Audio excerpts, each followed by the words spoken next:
આજના મહેમાનો મારા વડીલ મિત્ર અકબરભાઈ, મારા અઝીઝ મિત્ર મંસૂરી સાહેબ અને બીજા એક મહેમાન છે નાલુરિયા સાહેબ, વિદ્યાર્થીઓ અને વાલીઓ. આજનો મારો ટોપિક છે ઇન્ફોર્મેશન ઇઝ પાવર. જો તમારી પાસે ઇન્ફોર્મેશન છે, તમારી પાસે માહિતી છે, તો તમારી પાસે શક્તિ છે. અને તમારી પાસે માહિતી નથી તો તમારી પાસે શક્તિ નથી.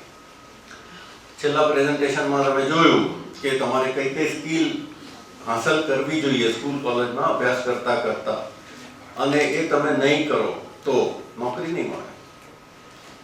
તો નોકરી હાંસલ કરવા માટે આ બધી સ્કિલ તમારે પ્રાપ્ત કરવી પડશે. હું પહેલા થોડી ઇતિહાસની વાત કરીશ અને પછી વર્તમાનની વાત કરીશ.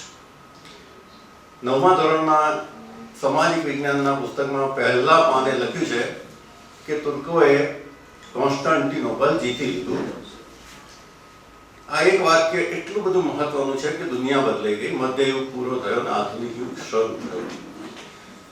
કોન્સ્ટાન્ટિનોપલ એ બાયઝેન્ટાઇન સામ્રાજ્યની રાજધાનીનું એક શહેર 1000 વર્ષથી અડીખમ ઊભું હતું. ઘણા લોકોએ એને જીતવા પ્રયત્ન કર્યો, પણ 1000 વર્ષ સુધી એને જીતી શક્યા નહીં. કારણ કે એની ફરતે 3 દિવાલો હતી.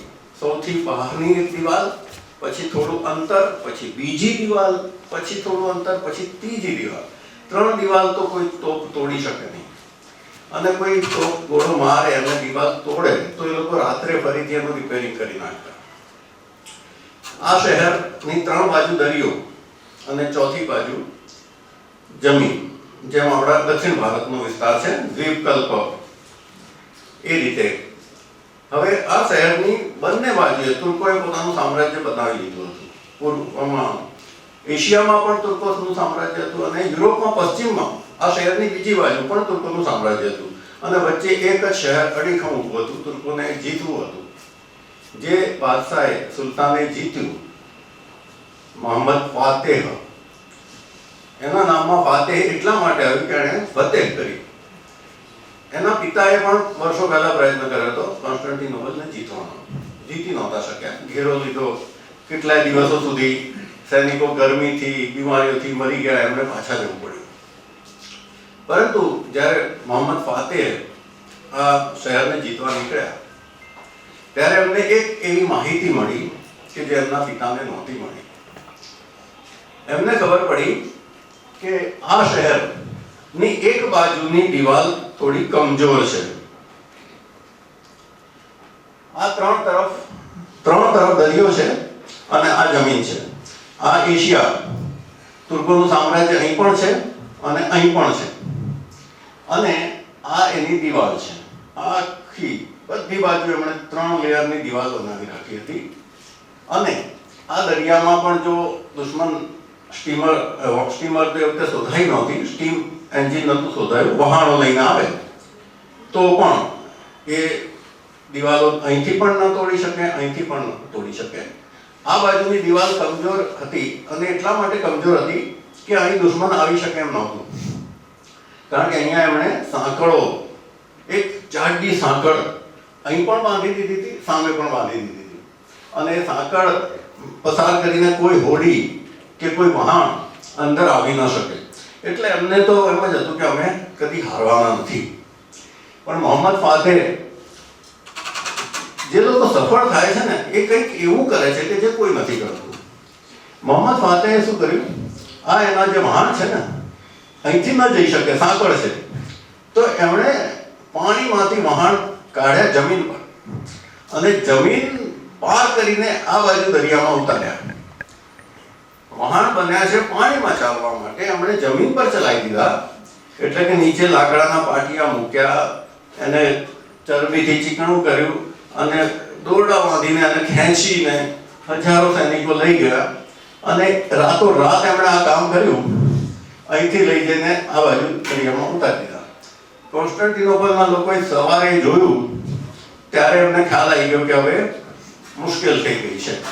પછી એ લોકો દુઆ કરવા લાગ્યા કે કેવી રીતે બચી જવાય. એમનો આત્મવિશ્વાસ તૂટી ગયો. એટલે એમણે અહીંથી કમજોર દિવાલ, એ વહાણોમાં એમની પાસે તોપો હતી, એ તોપોથી આ દિવાલ તોડી અને આ બાજુનો જે દરવાજો છે એ ખોલી નાખ્યો અને તેના અંદર દાખલ થઈ ગઈ અને 1000 વર્ષ પછી કોન્સ્ટન્ટિનોપલ બાયઝેન્ટાઇન સામ્રાજ્યની રાજધાની એ લોકો હારી ગયા. એટલે હું કહું છું કે ઇન્ફોર્મેશન ઇઝ પાવર.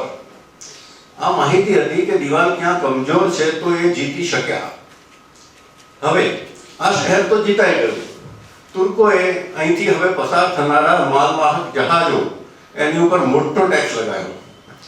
સામ્રાજ્ય ચલાવવા માટે પૈસા જોઈએ અને પૈસા આ રીતે જ આવે. એ ટેક્સ એટલો બધો હતો કે યુરોપના લોકો એમણે એશિયા સાથે વેપાર કરવો હતો. એ વેપાર ત્રીજી સ્લાઇડ છે. આ સિલ્ક રૂટ છે. સિલ્ક રૂટ છે ચાઇનાથી લઈને યુરોપ સુધી જતો સિલ્ક રૂટ. એટલે ચાઇનાના જે રેશમ, એટલે ખાલી રેશમ નહીં પણ બધો સામાન યુરોપથી કેટલોક માલ એશિયામાં આવે, એશિયાનો કેટલોક માલ યુરોપમાં જાય. એ રૂટ ઉપર એમણે વહાણ પસાર થવા માટે ટેક્સ લગાવી દીધો. એ ટેક્સ એટલો ભારે હતો અને થોડુંક એવું પણ ખરું કે આ તુર્કોએ જીતી લીધું છે તો કદાચ આખું યુરોપ એ લોકો કબજે કરી નાખે તો કોઈક નવી જમીન પણ શોધવી પડે. એ લોકોએ ઇન્ડિયા એટલે કે એશિયામાં આવવાનો નવો માર્ગ શોધવાનો પ્રયત્ન કર્યો. એ માર્ગ શોધવામાં કોલંબસ એણે અમેરિકા ખંડ શોધી કાઢ્યો. એક વસ્તુ લેવા જતા બીજી વસ્તુ મળી ગઈ બહુ મોટી. હવે અમેરિકાના આદિવાસીઓ તો કશી ખબર નહોતી કે આ કોન્સ્ટન્ટિનોપલ તુર્કોએ જીત્યું કે શું કર્યું. બિચારા અજાણ્યા લોકો, એમને કાંઈ ખબર નહીં આદિવાસીઓ. પણ એમને આ માહિતી નહોતી તો શું ફેર પડે. યુરોપના લોકો બંદૂકો લઈને યુરોપના લોકો નીકળી પડ્યા કે ભાઈ અમારે નવો રસ્તો શોધવો છે. તો કોલંબસને એમ થયું કે પૃથ્વી ગોળ છે. એ વખતે એ માહિતી ગેલેલિયોએ થોડી પ્રસારાવી હતી અને બીજા લોકોએ માનવા લાગ્યા કે પૃથ્વી ગોળ દડા જેવી છે એટલે આપણે આમ પશ્ચિમમાં જઈશું ને યુરોપ, હા, અને આફ્રિકા અને આ ઇન્ડિયા, કે આપણે પશ્ચિમમાં જઈશું ને તો દરિયો પાર કરીને આપણે પૂર્વમાં આવી જઈશું અને એશિયામાં આવી જઈશું. એટલે પશ્ચિમ તરફ ચાલ્યા. એમાં વચ્ચે અમેરિકા ખંડ શોધાઈ ગયું. અમેરિકા ખંડ શોધાયો એટલે યુરોપના લોકો બંદૂકો લઈને નીકળી ગયા. અમેરિકાના 2 ખંડોમાં આદિવાસીઓ માર નાખ્યા. અને અત્યારે જે અમેરિકામાં આપણને ધોળિયાઓ જોવા મળે છે બધા યુરોપિયનો છે. એટલે અમેરિકાના આદિવાસીઓને ખબર નહોતી કે કોન્સ્ટન્ટિનોપલ જીતાયું છે. પણ એ ખબર નહોતી એનાથી શું થયું કે એ લોકો મરી ગયા. લાખો લોકો મરી ગયા. હાલ થોડાક લોકો જંગલમાં જીવે છે, રેડ ઇન્ડિયન. એમને રેડ ઇન્ડિયન એટલા માટે કહે છે કે કોલંબસ મરી ગયો ત્યાં સુધી એમ જ માનતો હતો કે મેં તો ભારતનો જ રસ્તો શોધ્યો છે. એ જ્યાં ઉતર્યો તે અત્યારે પણ ઇન્ડિયાના સ્ટેટ છે, અમેરિકાનું એક રાજ્ય છે. અને ત્યાંના લોકોની ચામડી લાલ હતી એટલે એમને રેડ ઇન્ડિયન એને કહ્યા. આજે પણ એનો ચાલુ છે. ઇન્ડિયા સાથે એમને કોઈ લેવા દેવા નથી. હવે અમેરિકા તો જાણ બરોબર છે કે આદિવાસીઓ હતા, પણ ભારતના રાજાઓ, બાદશાહો, સુલતાનો અને રાજાઓ એ લોકોને પણ કંઈ ખબર નહીં કે આ શું છે. તો એનાથી શું થયું, જ્યારે યુરોપના લોકો એમાં વાસ્કો દી ગામા યુરોપથી આફ્રિકાનું ચક્કર લગાવીને આ બાજુ આવ્યો ભારત. હા, આખા આફ્રિકાનું, અહીંથી રસ્તો બંધ થઈ ગયો એટલે આફ્રિકાનું ચક્કર લગાવીને ભારત આવ્યા. હવે યુરોપની જુદી જુદી પ્રજાઓ નીકળી પડી વેપાર કરવો તો. આઈટી વેપાર કરવા અને રાજ કરવા લાગી. આપણા રાજાઓની અંદરની લડાઈનો ફાયદો ઉઠાવ્યો અને આખો ભારત દેશ નહીં, આખું એશિયા અને આફ્રિકાના બધા દેશો એમના ગુલામ બની ગયા. Information is power. એમને ઇન્ફોર્મેશન હતી નહીં કે આ નવી પ્રજા અહીંયા આવશે, વેપાર કરવાના નામે આવશે અને શું કરશે. અંગ્રેજોએ મોગલ બાદશાહ જહાંગીર પાસે પરવાનો માંગ્યો હતો કે તમારા રાજમાં અમને વેપાર કરવા દો. જહાંગીરે પરવાનો આપ્યો હતો. એને ખબર હતી કે એના સંતાન પૈકીનો એનો વંશજ બહાદુર શાહ જફરને આ લોકો કેદ કરશે, એના દીકરાને અને પૌત્રને મારી નાખશે. ખબર નહોતી, ઇન્ફોર્મેશન નથી એને. તો હવે આ આપણે ઇન્ફોર્મેશન વગર જો શું થયું બીજી વાત કરીએ. તુર્કોએ કોન્સ્ટન્ટિનોપલ જીતી લીધું 1453માં. એના 73 વર્ષ પછી 73 યર્સ, 3 પેઢી જતી રહી. પછી બાબર તુર્કસ્તાનથી આવ્યો દિલ્હી. બાબર દિલ્હી આવ્યો, એને સલ્તનત જમાવી હતી અહીંયા અને દિલ્હી પર એ વખતે રાજ હતું ઇબ્રાહિમ લોદીનું. ઇબ્રાહિમ લોદી ત્યાંનો દિલ્હીનો સુલતાન, 1 લાખનું એનું લશ્કર. એને ખબર પડી કે કોઈ તુર્કસ્તાનથી બાબર આવે છે, એને સામે લડવાનું છે, તો એનો સામનો કરવા માટે નીકળ્યો 1 લાખનું લશ્કર લઈને. 1000 હાથી હતા એની પાસે.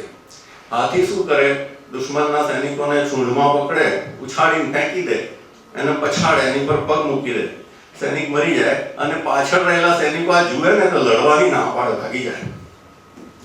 પણ ઇબ્રાહિમ લોદીને ખબર નહોતી કે બાબર શું લઈને આવ્યો છે. તોપોએ કોન્સ્ટન્ટિનોપલની દિવાલો તોડી હતી 73 વર્ષ પહેલા, અને 73 વર્ષ પછી ઇબ્રાહિમ લોદીને માહિતી નહોતી કે તોપ કોને કહેવાય. માહિતી બહુ જલ્દી એ વખતે જતી નહીં એક જગ્યાએથી બીજી જગ્યાએ, સદીઓ નીકળી જતી. હવે બાબરે તોપના ગોળા છોડવાનું શરૂ કર્યું. એ તોપનો ગોળો જે હાથી પર પડે ને, એ હાથી ત્યાં જ નીચે પડીને મરી જાય. એના પાછળ રહેલા હાથીઓને આ જોયું ને એટલે ઊંધી દિશામાં ભાગ્યા. પોતાના સૈનિકોને કચડતા હાથીઓ ભાગી ગયા, અને જે હાથીઓથી ઇબ્રાહિમ લોદી જીતવા માંગતો હતો, એને એમ હતું કે અડધા દિવસમાં બાબર હારી જશે અને ભાગી જશે. અડધા દિવસમાં બાબર જીતી ગયો, ઇબ્રાહિમ લોદી હારી ગયો. એને માહિતી નહોતી, ઇન્ફોર્મેશન નહોતી કે બાબર કયું હથિયાર લઈને આવ્યો છે. એટલે એણે રાજ ગુમાવ્યું, જિંદગી ગુમાવી, અને યુદ્ધ હારી ગયો. Information is power.